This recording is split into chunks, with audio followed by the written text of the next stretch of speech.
turn, must I go?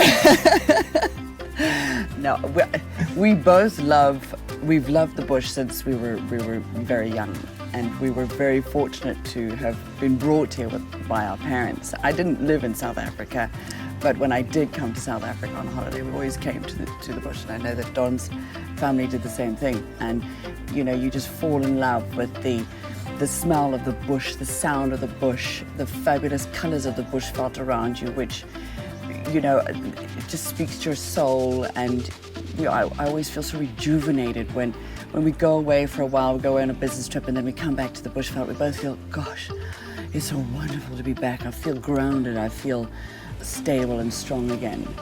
Yeah, I must say, I can not even remember the first time that I came to the bush, you know. It was one of those things where I always knew I would end up here in some form or another, but I just didn't really know how until the two of us met, and, you know, I found a kindred spirit that I could share it with. And so, yeah, that's where it comes from. Are we lucky? Absolutely. For us, this is so much more than a business. There is a bond that exists between staff, between us as the owners, and between our guests that it makes us into a family. You know, I often say to people that what we do here is so different to what everybody does in the city, because we're the last people that we see when we go to bed at night, and we're the first people that we see when we wake up in the morning. So our experience of each other is not as colleagues at all.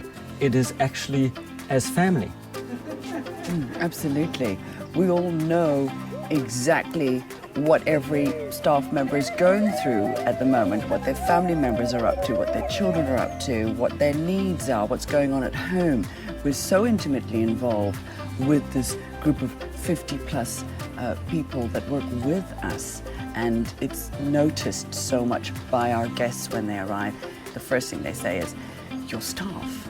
You know, they don't say, oh, here's a beautiful lodge and wonderful game drive and fabulous animals. They say, your staff are amazing. We're like, we know, we're so lucky, you know, and that's what we have. I think the bond is hugely unique to us. We connect on so many different levels with our owners, with our staff.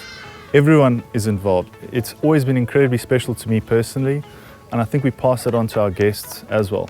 A lot of our staff have been with us for many, many years, and I think it speaks volumes. I think guests connect with themselves on a variety of different levels.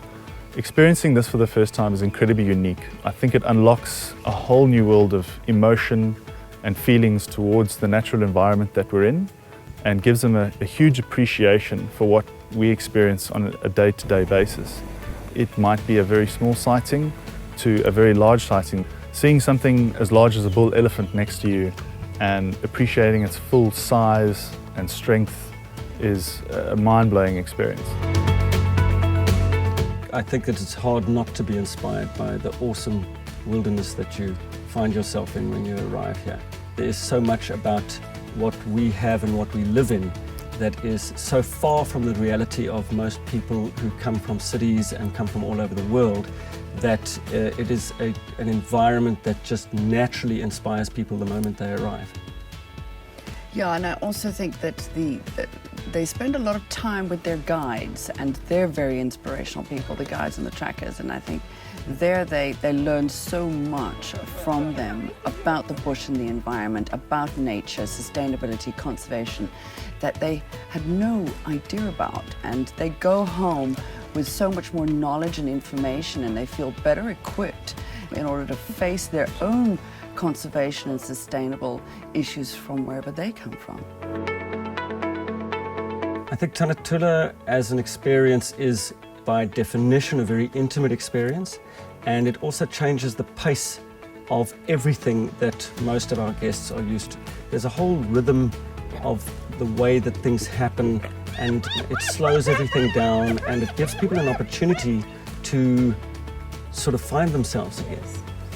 Yeah, I agree. I often find that they have found a real depth within themselves, and they leave here feeling connected with their environment and being awareness. They have a deep sense of awareness that has evolved in them, and this is what Africa does to people. It's this bug that gets under your skin and you just can't ever get rid of it. And people become very passionate about this experience here. It's not just a nice time, it's a very deep, life-changing experience.